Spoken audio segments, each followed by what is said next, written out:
마가복음 1장 35절에서 45절까지입니다. 제가 한 절 읽고 여러분들이 한 절 읽으시겠습니다. 아주 이른 새벽에 예수께서 일어나서 외딴 곳으로 나가셔서 거기에서 기도하고 계셨다. 그때 시몬과 그의 일행이 예수를 찾아 나섰다. 그들은 예수를 만나자 모두 선생님을 찾고 있습니다 하고 말하였다. 예수께서 그들에게 말씀하셨다. 가까운 여러 고을로 가자. 거기에서도 내가 말씀을 선포해야겠다. 나는 이 일을 하러 왔다. 예수께서 온 갈릴리와 여러 해당을 두루 찾아가셔서 말씀을 전하고 귀신들을 쫓아내셨다. 나병 환자 한 사람이 예수께로 와서 그 앞에 무릎을 꿇고 간청하였다. 선생님께서 하고자 하시면 나를 깨끗하게 해주실 수 있습니다. 예수께서 그를 불쌍히 여기시고 손을 내밀어 그에게 대시고 말씀하셨다. 그렇게 해주마. 깨끗하게 되어라. 곧 나병이 그에게서 떠나고 그는 깨끗하게 되었다. 예수께서 단단히 이르시고 곧 그를 보내셨다. 그때 예수께서 그에게 말씀하셨다. 아무에게도 아무 말도 하지 말아라. 가서 제사장에게 내 몸을 보이고 내가 깨끗하게 된 것에 대하여 모세가 명령한 것을 바쳐서 사람들에게 증거로 삼도록 하여라. 45절 다 같이 한 목소리로 읽습니다. 그러나 그러나 그는 그는 나가서 모든 일을 널리 알리고 그 이야기를 퍼뜨렸다. 그러므로 예수께서는 드러나게 동네로 들어가지 못하시고 바깥 외딴 곳에 머물러 계셨다. 그래도 사람들이 사방에서 예수께로 모여들었다. 아멘. 미녀와 야수라고 하는 이야기 알고 계십니까? 잘 모르시는 것 같아서 제가 어떤 내용인지 한번 말씀드리겠습니다. 왕자로 아주 멋진 한때 멋진 궁궐에서 잘생긴 얼굴을 가졌던 왕자로 살고 있던 시절이 있었습니다. 하지만 그가 교만해져서 오만해지자 저주를 받아서 말이 거칠어지고 행동이 난폭해지고 마치 남을 해치려고 하는 그러한 사람의 모습, 야수의 모습으로 변하고 말았습니다. 또 한편 작은 마을에 모리스라고 하는 발명가가 있었는데 그의 딸 아주 예쁘고 아름다운 벨이라고 하는 딸과 함께 살고 있었습니다. 아버지는 자기가 만들었던 발명품을 시연하고자 말을 타고 이제 숲속으로 갑니다. 깜깜한 산길 숲속에서 그만 길을 잃고 말았는데 늑대의 공격을 받습니다. 그래서 도망치다 보니까 큰 성이 나타나고 그 성으로 피신합니다. 그래서 한숨을 돌리고 보면 그 성 안에 장미꽃이 너무 아름답게 피어 있습니다. 그래서 딸이 생각이 나서 장미꽃을 갖다 주고 싶어서 이제 꺾고 있는데 그 모습을 야수가 발견을 하고 분노로 그 아버지를 모리스를 감옥에 가두고 맙니다. 그리고 그가 타고 왔던 말이 호자 이제 집으로 돌아가게 되었는데 딸이 그 모습을 보고 아버지에게 이상이 생겼구나 생각을 해서 그 말과 함께 야수의 성을 찾아가게 됩니다. 찾아가서 보니까 아버지는 갇혀 있고 그리고 야수에게 있어서 아버지를 보내고 딸이 계속 감금을 당하게 됩니다. 그래서 그 야수의 성에서 야수와 함께 생활을 하게 됩니다. 처음에 야수의 거친 말, 또 무섭고 또 행동이 무서워 반감을 가졌지만 한때 그 늑대의 공격을 받았는데 야수가 나타나서 자기 몸이 상하면서 그 배를 구원해 주는 것을 보면서 야수가 왼 모습은 아주 거칠고 야수의 모습이지만 따뜻한 마음이 있다는 것을 알고 마음을 열고 또 야수도 이 벨에게 대해서 호감을 갖기 시작합니다. 한편 돌아갔던 아버지 모리스는 자기의 딸이 야수의 성에 갇혔다고 그리고 구해달라고 막 요청을 구하는데 마을 사람들은 그를 정신병자로 여기고 정신병동에 감금을 하려고 합니다. 마침 야수가 줬던 마법의 거울을 보면서 아버지가 위기에 처했다는 사실들을 알면서 야수에게 간청을 합니다. 내가 가서 아버지를 구해낼 수 있도록 보내달라고 얘기합니다. 그런데 이 야수에게서는 미녀와 함께 얼마 기간 동안 있게 되면 자기가 마법에서 풀려서 야수의 몸에서 원래의 모습으로 회복된다라고 하는 이야기가 있었는데, 그날이 바로 그 마지막 날이었습니다. 그런데 그 배를 옆에서 두고 있으면서 사랑하는 마음이 생겨서 자기가 야수에서 정상의 인간으로 돌아오는 것을 마다하고 그 마지막 날에 딸을 내어 보냅니다. 딸이 이제 마을에 도착해서 야수는 착한 사람이라고 막 얘기하기 시작하는데, 마을 사람들이 믿지 않고 어느새 보니까 마을 사람들이 야수를 공격하기 위해서 성으로 갔다는 사실을 발견합니다. 그래서 뒤따라 가서 보니까 그가 공격을 받아서 쓰러져 있는 모습을 보고 이 벨이 그를 부둥켜 안고 울고 있습니다. 눈물이 그에게 뚝 떨어지자 야수의 모습에서 원래 모습으로 회복이 되었고 둘은 행복하게 살았다라고 하는 이야기입니다. 꼭 처음 듣는 것처럼 잘 들어주셔서 감사합니다. 이 야수의 모습은 한때 멋진 왕자였지만 교만해져서 이 교만이 결국 그를 야수의 모습으로 바꿔 놓았습니다. 자, 이 말씀을 이렇게 생각하면서 나에게도 야수의 모습이 있구나 하는 생각을 이제 갖게 됩니다. 저는 언제 야수의 모습으로 잘 변하나 하면 운전할 때 보시는 것과는 다르게 아주 잘 변합니다. 때로는 답답한 사람이 있으면 왜 저렇게 가냐고도 하고 또 그러다 보면 또 뒤에서 누가 보면 또 성질도 나기도 하고 그렇습니다. 그러다가 한 10년이 넘었던 일인데요. 전번에 있던 교회에서 있었던 사건 하나가 떠올랐습니다. 그때 이제 그 단대 쇼핑 그쪽에 주차를 하고 나면 앞에 차들이 막고 가운데 이렇게 세워지면, 양옆에 세워지면 나가기가 굉장히 좀 어렵습니다. 근데 꼭 그 건너편에 렌트카가 있었는데 거기 보면 레카들이 쫙 이렇게 정차되어 있고, 가끔 보면 그 건너편으로 와가지고 내 차를 이렇게 세워놨습니다. 그래서 그날도 보니까 이렇게 나가기가 좀 힘들어서 전화를 했습니다. 한참 만에 봤더니 차를 좀 빼달라고, 지금 좀 나가야 되니까 깨달라고 하니까 오더니만 여기는 세워도 괜찮은 곳인데 왜 그러냐 그러면서 냈다 욕을 하는데, 제가 한 번도 들어보지 못한 그 욕을 듣고 나니까 얼마나 혹하는 게 올라오는지, 뭐 저런 인간이 다 있어 하는 생각이 들면서 욱하는 마음이 들었습니다.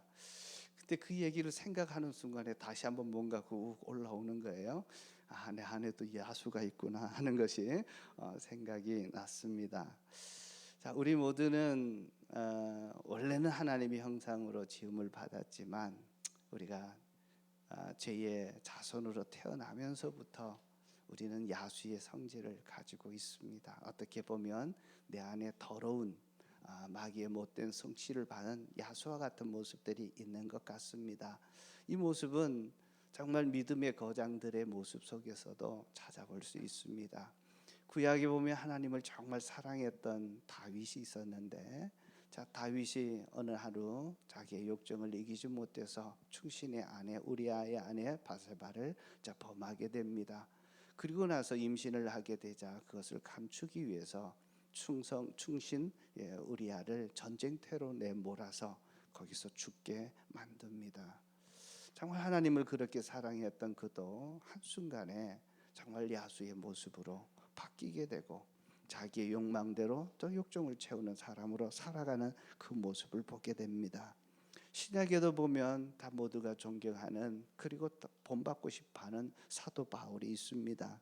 사도 바울도 늘 고민하고 씨름했던 것이 자기 안에 있는 옛사람, 그리고 그것이 죄 아래 계속해서 자기를 사로잡아가는 모습 때문에 정말 괴롭고, 그러면서 오호라 나는 공고한 사람이로다, 누가 나를 이 사망의 몸에서 건져낼까라고 탄식하면서 정말 고민했던 그 모습들을 보게 됩니다.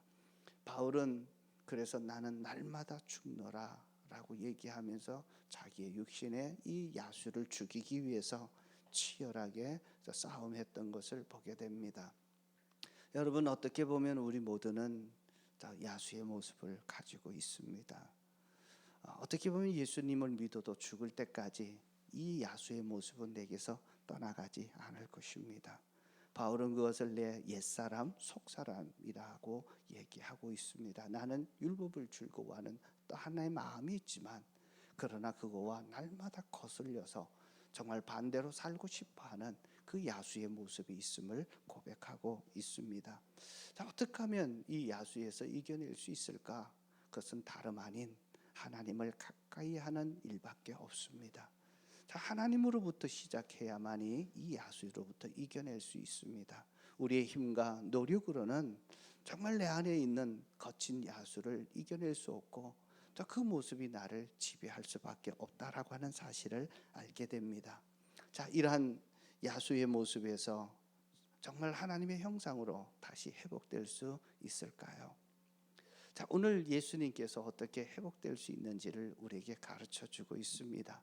예수님은 우리의 문제와 아픔을 가지고 이러한 야수의 문제를 해결하기 위해서 이 세상에 오셨고 우리가 어떻게 살아야 될지에 대한 부분들을 그분의 삶을 통해서 우리에게 알려주었습니다. 오늘 우리가 읽었던 두 가지 사건을 통해서 예수님이 이 세상을 어떻게 살았는지 그 교훈을 받으면서 자, 이렇게 살아갈 때 우리는 이러한 내 안에 있는 야수의 모습이 아니라 하나님의 형상으로 회복되고 정말 승리하는 삶을 살 수 있겠다라고 하는 것을 배울 수 있게 됩니다. 자, 예수님을 통해서 배울 수 있는 교훈 첫 번째는요, 하나님과의 교제가 정말 최우선하며 살았던 것을 보게 됩니다. 자, 하나님과의 교제입니다. 35절입니다. 자, 제가 한번 읽어드립니다. 아주 이른 새벽에 예수께서 일어나서 외딴 곳으로 나가셔서 거기서 기도하고 계셨다라고 되어 있습니다. 이미 우리가 지난주일 이제 말씀을 들으셨다면 안식일 날 예수님이 아침부터 회당에 들어가서 말씀을 가르치고 귀신을 쫓아내고 그리고 베드로의 장모 집에 가서 그 병을 고치시고 이따가 저녁이 되어서 수많은 동네의 사람들이 각종 병 들린 사람들이 왔을 때 그를 다 치료하고 보냈습니다. 하루의 삶이 얼마나 빡빡하고 힘든 삶이었는지 알게 될 것입니다. 자, 그러고 나면 아마도 파김치가 될 정도로 굉장히 피곤했을 것입니다. 그런데 그 다음 날 예수님께서 이른 새벽에 일어나서 외딴 곳에 가서 기도하면서 하나님과 교제하는 그러한 시간을 갖는 모습을 보게 됩니다. 자, 여기서 보면 이른 아침 새벽에라고 하는 것은 자, 이른 아침 하루를 시작하는 시간을 이야기합니다. 하루를 시작하면서 이 예수님은 하나님과 교제하는 시간을 갖고 있습니다. 그리고 외딴 곳으로 갔다라고 하는데 이 외딴 곳은 다름 아닌 광야입니다. 사람들이 살 수 없는 그러한 곳, 사람이 거하지 않는 곳, 다시 말해서 사람의 방해를 받지 않는 그 장소에 가서 하나님과 단독 독대하면서 교제의 시간을 갖고 있는 모습을 봅니다. 그래서 교제는 단둘이 하는 것입니다. 우리가 예수님을 믿게 되면 하나님의 자녀가 됩니다. 그리스도인은 하나님의 가족 관계입니다. 하나님이 우리의 아버지고 우리는 그분의 자녀입니다. 자, 우리가 예수님을 믿음으로 하나님의 자녀 되었다라고 하는 그 자체 때문에 그 자체가 곧 하나님과의 깊은 교제를 의미하고는 있지 않습니다. 주님과 단독으로 만나는 기도의 시간이 교제의 시간들을 얼마나 많이 가졌느냐, 얼마나 깊이 가졌느냐에 따라서 하나님과의 깊은 교제가 달라지기 때문에 그렇습니다. 그래서 이런 말이 있습니다. 주님의 관계를 잃으면 전부를 잃는 것이다. 자, 주님과의 관계의 시간이 없다면, 교제의 시간을 갖지 않는다면 우리는 모든 것을 잃게 될 것입니다. 특별히 교제의 시간이 없어질 때, 개인적으로 하나님과 말씀과 기도로 가까워지지 않을 때 우리 안에 정말 나도 모르게 숨어있던 야수가 드러나서 결국 그 야수의 모습으로 살 수밖에 없게 되는 것입니다. 이것을 이길 수 있는 방법은 내 노력으로 되는 것 아니고 내 힘으로 되는 것이 아니라 하나님의 도움으로만 이겨낼 수 있고 성령님이 도와주셔야 정말 하나님과 깊은 관계뿐만 아니라 내 삶이 주님이 원래 계획하셨던 하나님의 형상으로 그리고 온전한 자녀의 그 모든 복된 삶을 살 수 있도록 인도해 주신다라고 하는 것입니다. 우리는 주일날 와서 예배합니다. 공동체 이 예배가 정말 귀중합니다. 하지만 이 예배 하나만으로 주님과의 교제가 깊어지지 않는다라고 하는 것은 여러분이 잘 아시게 될 것입니다. 교제는 단둘이 시간을 보내는 것입니다. 예수님은 하나님의 아들이었습니다. 그럼에도 하나님과의 단둘이 갖는 이 교제의 시간을 최우선했습니다. 그렇게 피곤하고 또 힘든 삶을 마치고 하루를 시작하는 그 첫 시간에 주님과 독대하면서 그 시간을 가졌게 된 것을 봅니다. 이 시간을 통해서 하루를 계획했고 또 어떻게 살아야 될지, 누구를 만나야 할지, 무슨 일을 해야 될지 하나님께 묻고 하나님의 지시와 말씀을 듣게 되는 것입니다. 그리고 그 말씀대로 살아갔던 것이 예수님이 우리에게 보여주는 겁니다. 이렇게 하나님과의 깊은 교제의 시간을 가지고 있을 때 제자들이 찾아옵니다.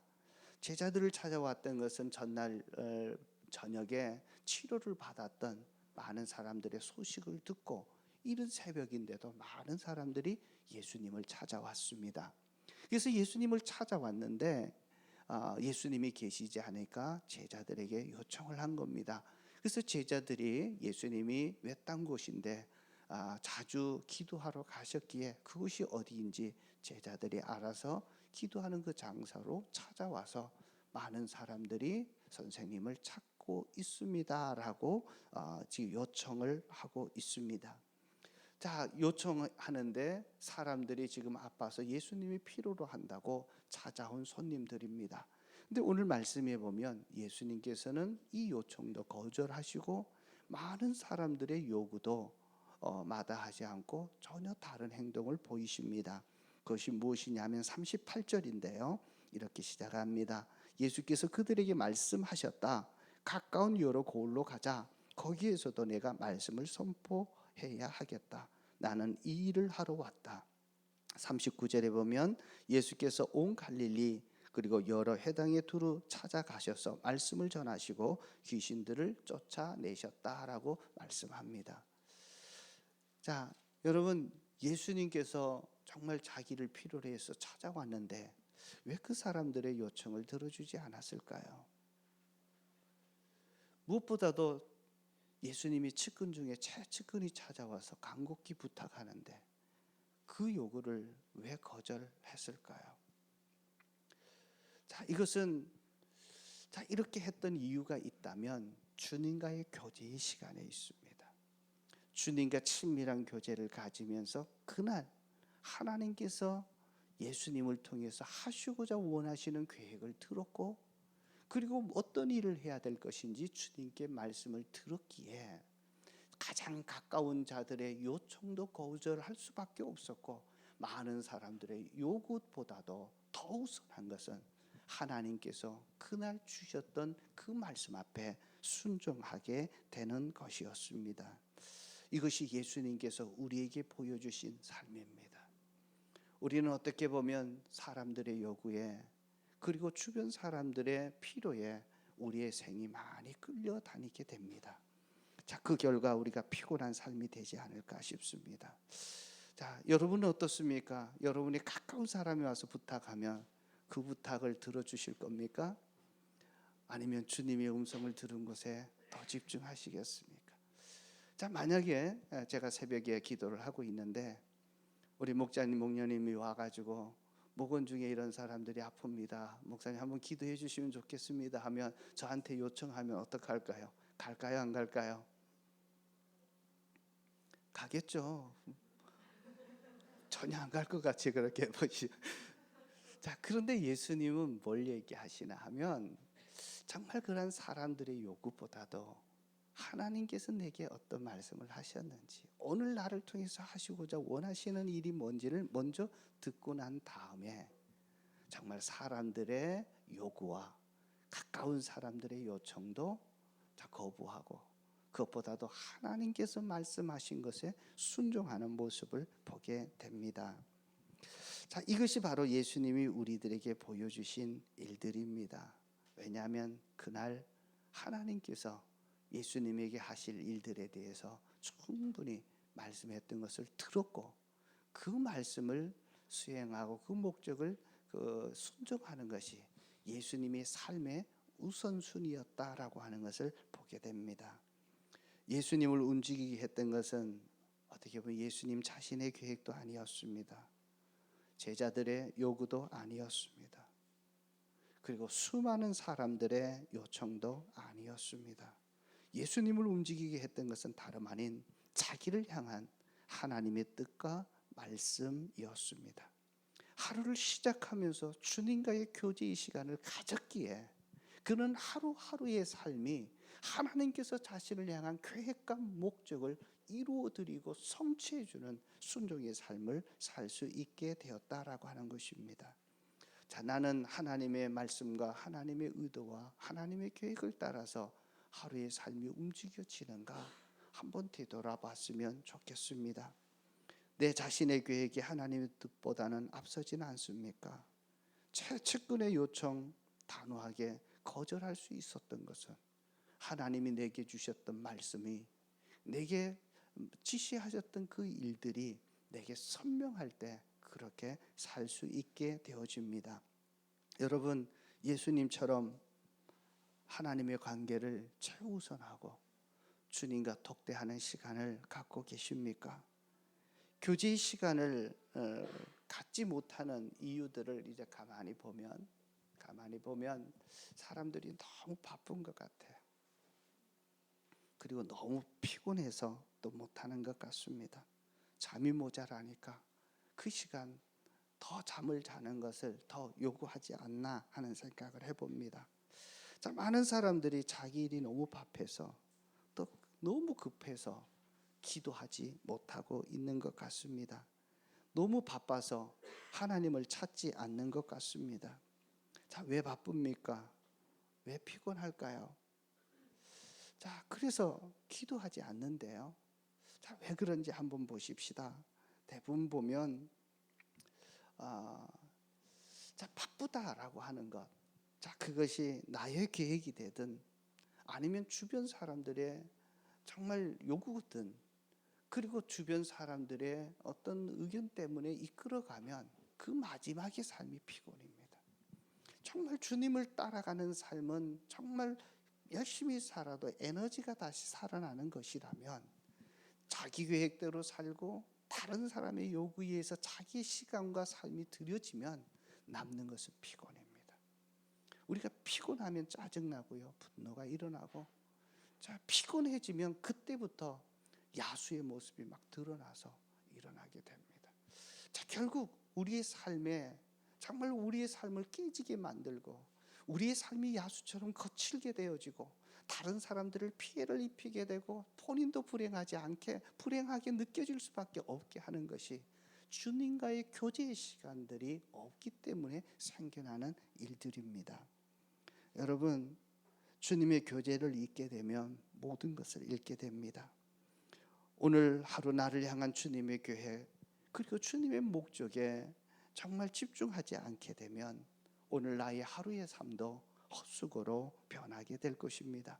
주변 사람들에 의해서 끌려다니다 보면, 사람들의 요구를 들여다보면 나는 피곤한 인생이 되어 살게 됩니다. 피곤한 인생이 되면 나도 모르게 내 속에 있던 야수가 등장해서 내 삶을 전체적으로 감싸고 있는 것을 보게 됩니다. 내 안에 있는 야수로부터, 피곤한 인생으로부터 벗어나기를 원하십니까?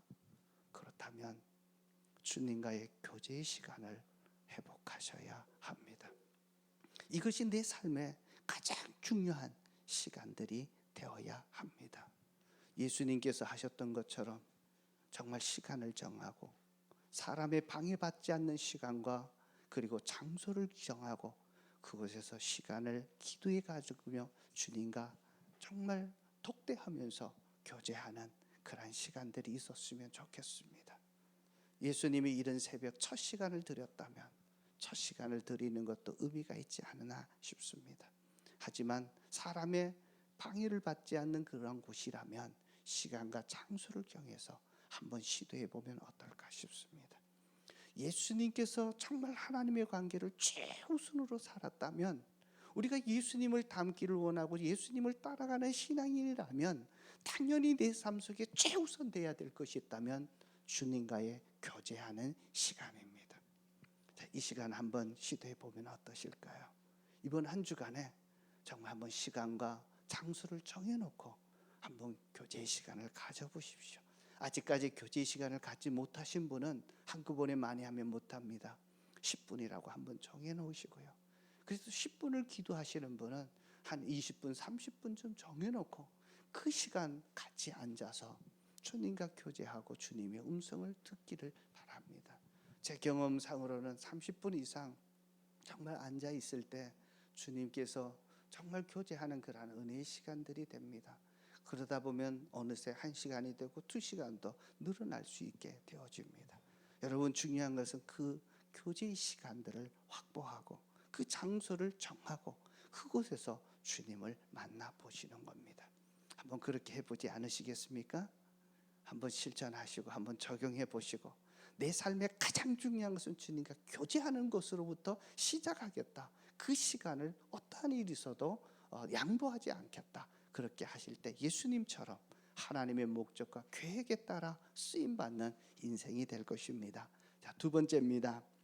예수님의 모습 속에서는요, 옳고 그른 것보다 사람을 사랑하는 것을 더 중요하게 여기셨습니다. 옳고 그른 것보다 사람을 사랑하는 것이 예수님의 초점에 맞춰진 삶의 모습입니다. 오늘 40절을 보십시오. 이렇게 시작합니다. 나병 환자 한 사람이 예수께로 와서 그 앞에 무릎을 꿇고 간청하였다. 선생님께서 하고자 하시면 나를 깨끗하게 해 주실 수 있습니다 라고 얘기합니다. 자, 여기서 보면 나병 환자가 예수님께 와서 무릎을 꿇고 간청하는 모습이 나타납니다. 사실 모든 문제 해결은 주님을 찾을 때 시작됩니다. 우리 힘으로 감당할 수 없었던 인생의 문제들, 질병의 문제들, 그리고 재정의 문제들, 관계의 문제들, 이 모든 부분은 예수님 앞에 나오면 해결되어집니다. 그래서 예수님은 당당하게 초청합니다. 수고하고 무거운 짐진 자들아, 다 내게로 오라. 내가 너희를 쉬게 하리라 라고 말씀하시고, 내가 곧 길이요 진리요 생명이니 나로 말미암지 않고는 아버지께로 갈 자가 없다라고 얘기합니다. 예수님을 통해서 하나님으로부터 공급받는 은혜가 필요합니다.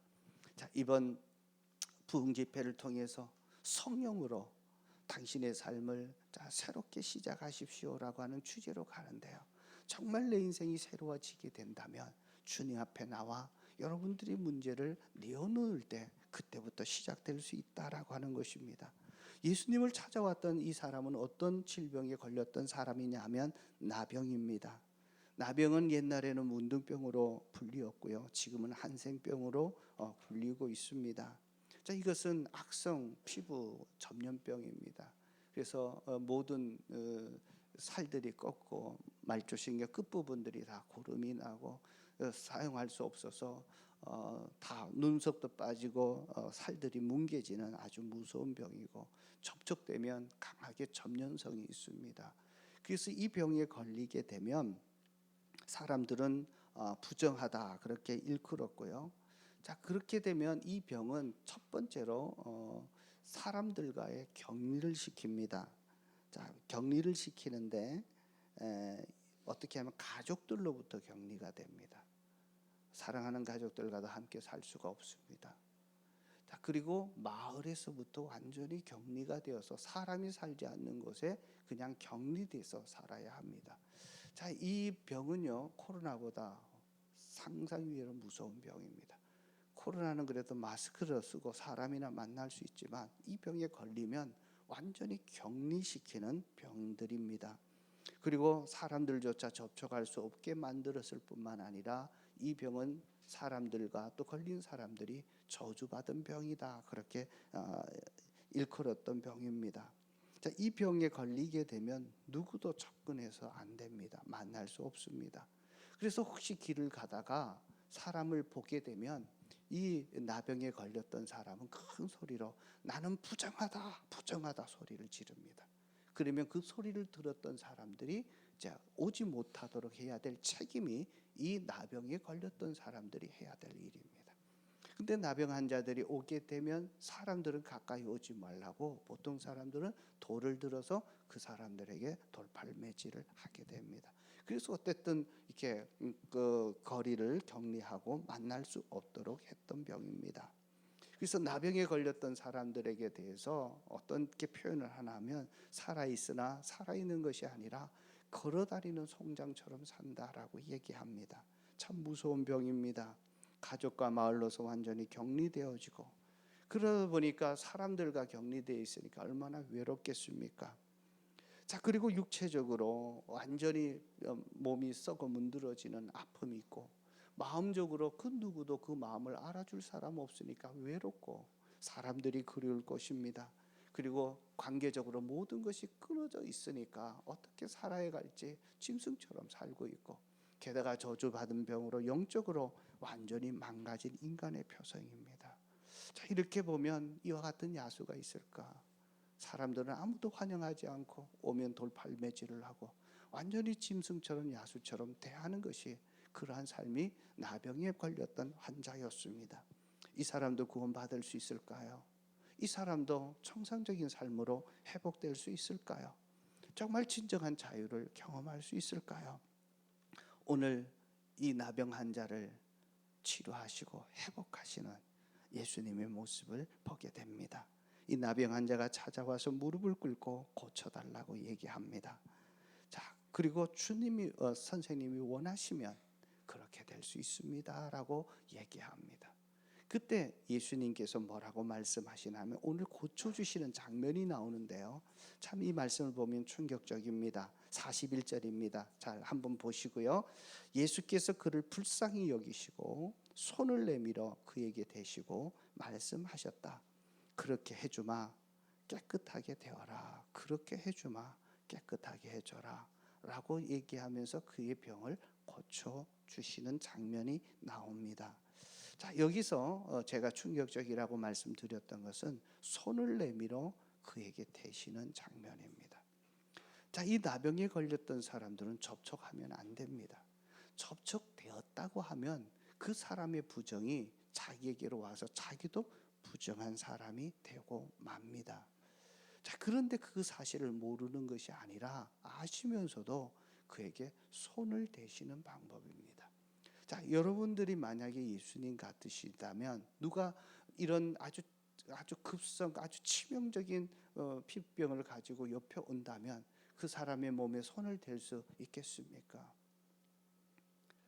자, 이분이 이렇게 할 수 있었는데요, 사실 저 같으면 꼭 그렇게 해야 될까 하는 생각이 들었습니다.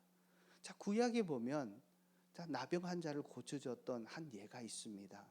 그것은 아람 군대 장관이었던 나만 장군이 엘리야에게 고쳐달라고 찾아온 적이 있습니다. 그때 엘리야는 참 지혜롭습니다. 자, 내다보지도 않고 만나지도 않고 요단강에 가서 7번 씻으라. 이게 접촉도 피하고 참 지혜로운 방법인데,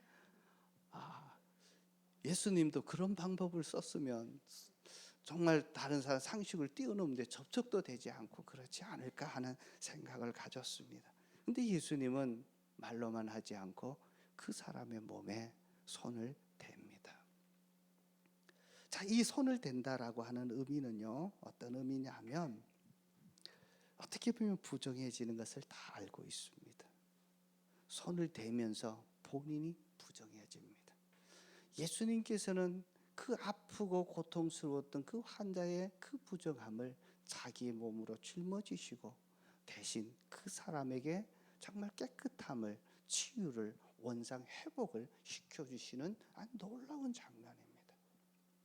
자, 저는 이 부분을 가만히 묵상하면서 나병 환자가 고쳐달라고 왔을 때 상상하기로는 말씀 한마디만 해도 고쳐질 거라고 하는 그러한 기대를 가지고 왔는데, 자기가 했던 기대보다는 자기의 몸에 손을 얹는 예수님의 이 모습을 보면서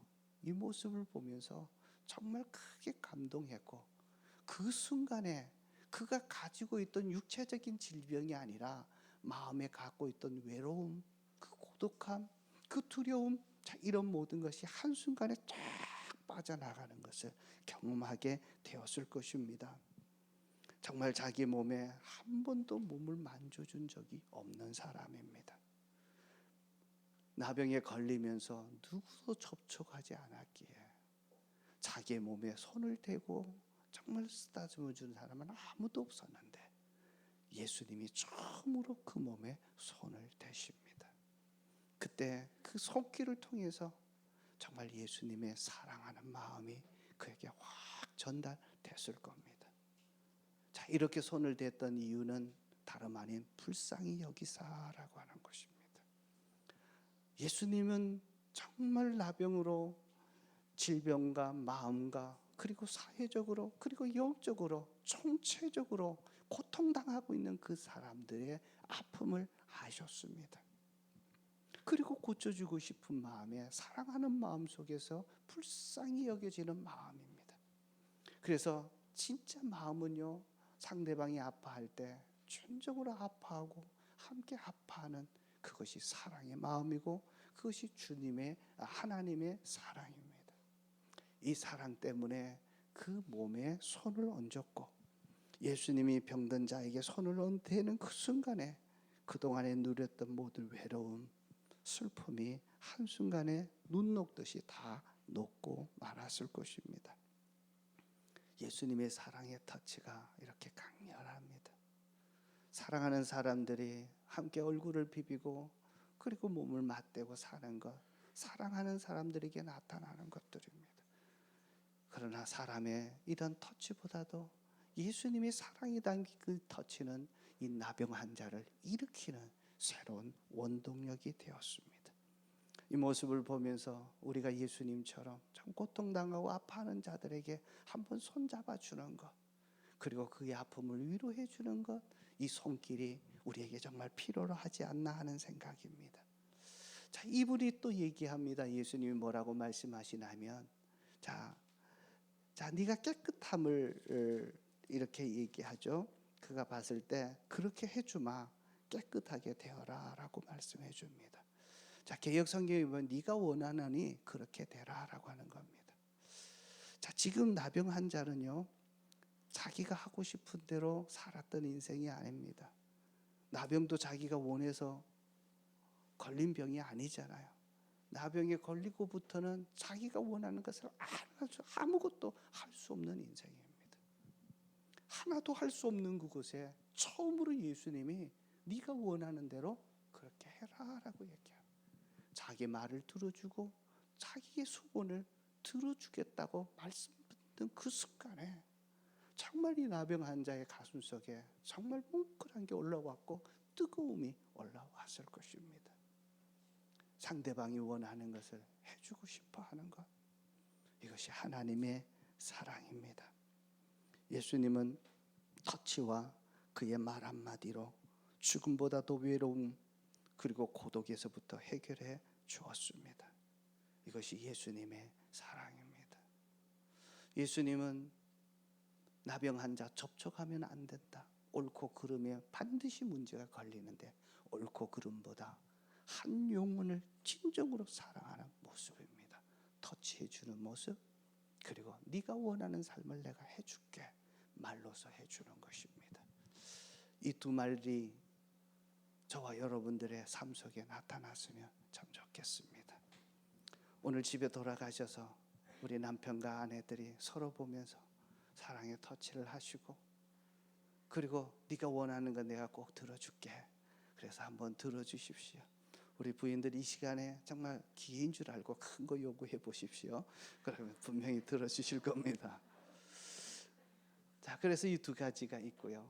무엇보다도 정말 우리 주변에 예수님이 필요한 자들, 어떻게 보면 정말 육체적으로 병들고 마음이 외롭고 그리고 슬프고 그리고 사람들과의 관계를 잘 못하고 그리고 모든 사람들이 가까이 하지 않는 그런 사람들에게 정말 여러분의 사랑의 손길을 내미시고 그들에게 정말 사랑한다, 네가 원하는 게 뭔지 한번 들어주려고 그렇게 얘기를 할 때 그분이 힘을 얻고 정말 그 주님의 사랑들을 여러분을 통해서 발견하게 될 것입니다.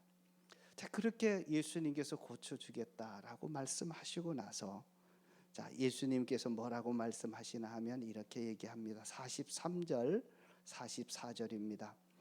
예수께서 단단히 이르시고 곧 그를 보내셨다. 그때 예수께서 그에게 말씀하셨다. 아무것도 아무 말도 하지 말고 가서 제사장에게 내 몸을 보이고 내가 깨끗하게 된 것에 대해서 모세가 명령한 것을 바쳐서 사람들에게 증거로 삼도록 하라라고 얘기합니다. 자, 여기서 보면 자, 먼저 제사장에게 보이라고 합니다. 왜 제사장에게 보이라고 했을까요? 자, 레위기 13장 14장에 보면 자, 나병 환자들에 관한 율법이 이렇게 적혀 있습니다. 그래서 나병 환자에 걸렸는지 걸리지 않았는지를 판단하는 자가 누구냐 하면 제사장입니다. 그리고 그 병에서 다 나았다라고 하는 것을 확인해 주는 것이 제사장입니다. 그래서 제사장이 이제 다 나았다라고 딱 선언을 해주게 되면 비로소 이제는 자기 가정으로 다시 돌아갈 수 있고 공동체의 일원이 될 수 있게 되어집니다. 그래서 제사장에게 보이라는 것은 그냥 병만 고쳐주신 것이 아니라 그에게 공식적으로 확인받게 함으로 다시 가족의 구성원으로, 사회의 일원으로, 그리고 사회적인 관계 모든 것을 완전하게 회복시켜 주시는 예수님을 봅니다. 예수는 우리의 질병뿐만 아니라 우리의 총체적인 모든 부분에 회복을 시켜주시는 분이십니다.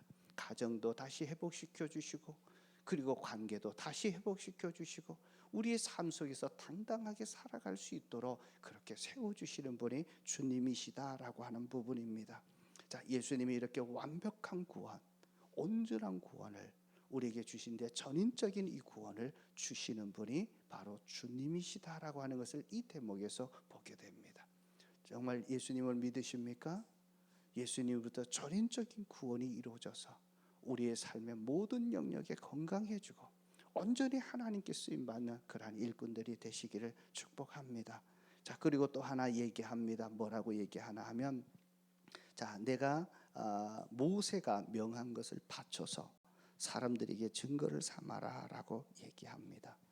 자, 제사장에게 확정을 받게 되면, 자, 그 다음 시킨 것이 뭐냐 하면, 제사장에 가서 이 사람들이 모세의 명령이 뭐냐면 1년 된 수양입니다. 2마리.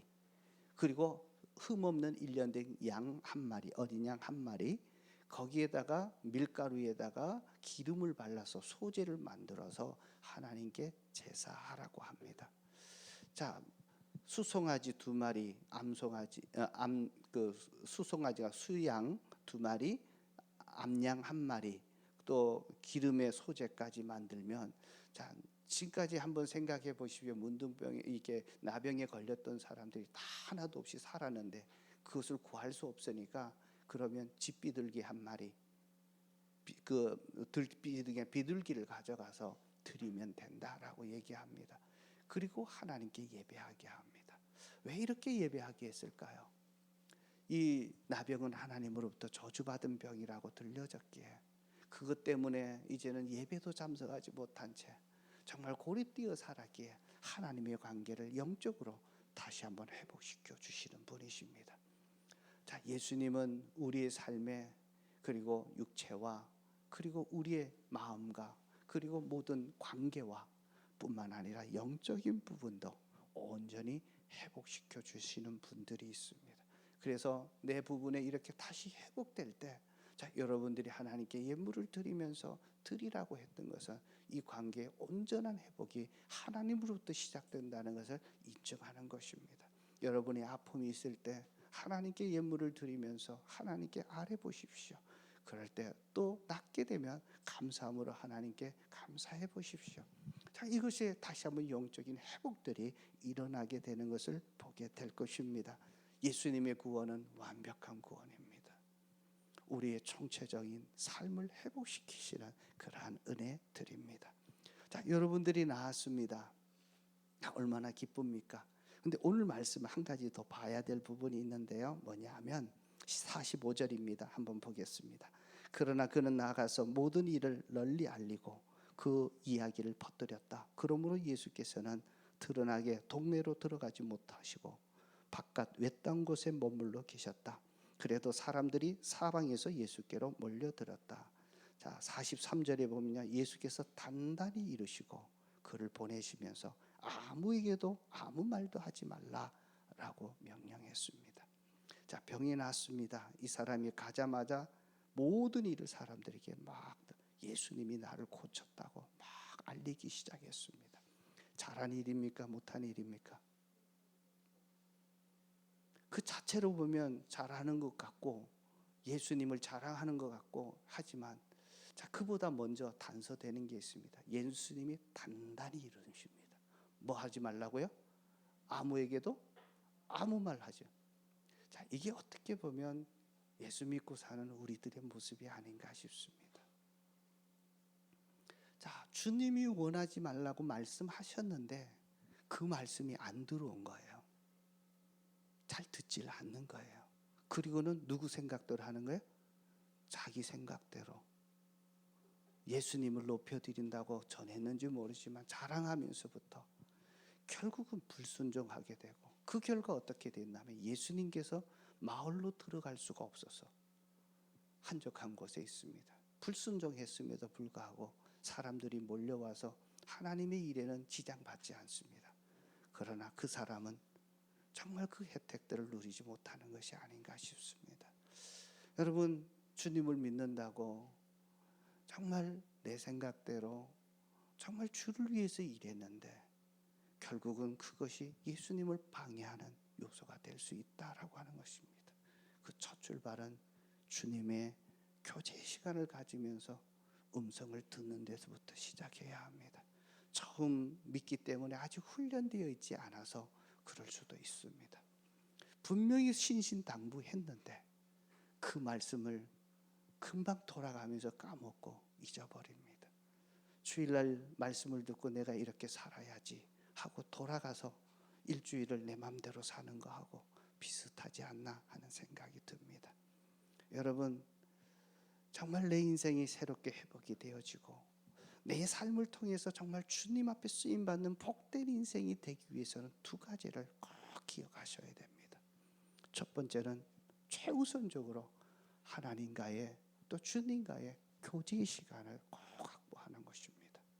그리고 주님으로부터 들었던 그 음성을 마음에 새기고 그 말씀을 따라 살 때 어떤 내 계획이 아니라 사람들의 요구가 아니라 그래서 주님 말씀에 순종해가는 그 삶이 얼마나 정말 새롭고 얼마나 활력이 넘치고 정말 그 삶이 얼마나 감격적인 삶인지 영광스러운 삶인지를 여러분들은 경험하게 될 것입니다. 사람 따라가면 피곤합니다. 내 계획대로 살면요 안 되면 분노가 가득 찹니다. 야수의 모습으로 변한다는 사실을 꼭 아셔야 합니다.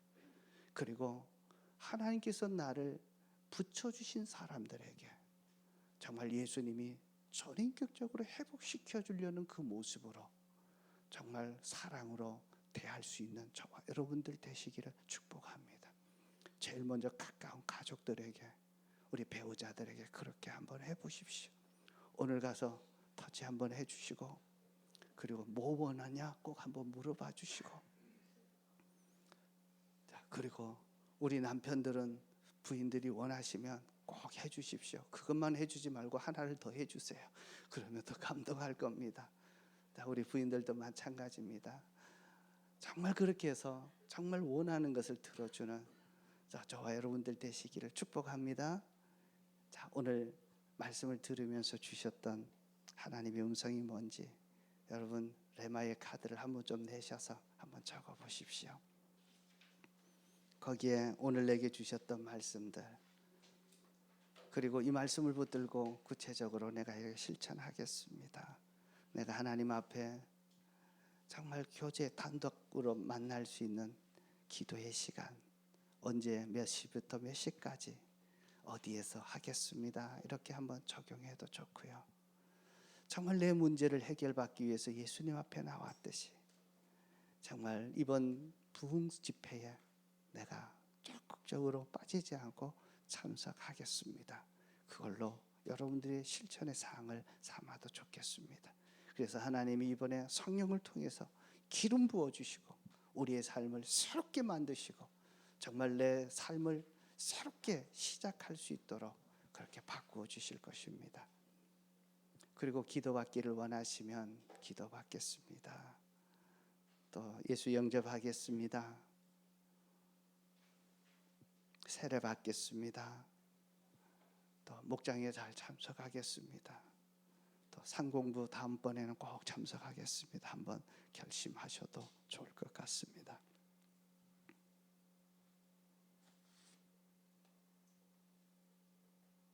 다 쓰셨으면 그걸 가지고 우리 주님 앞에 하나님, 나도 예수님처럼 하나님과 교제하는 시간을 최우선을 하고 하나님이 맡겨주신 사람들에게 전인적으로 회복시키셨던 주님의 사역이 나의 사역이 되어지게 하셔서 나와 함께하는 사람들이 이렇게 행복해하고 새로운 삶을 살 수 있도록 쓰임받는 하나님의 사람 되겠습니다.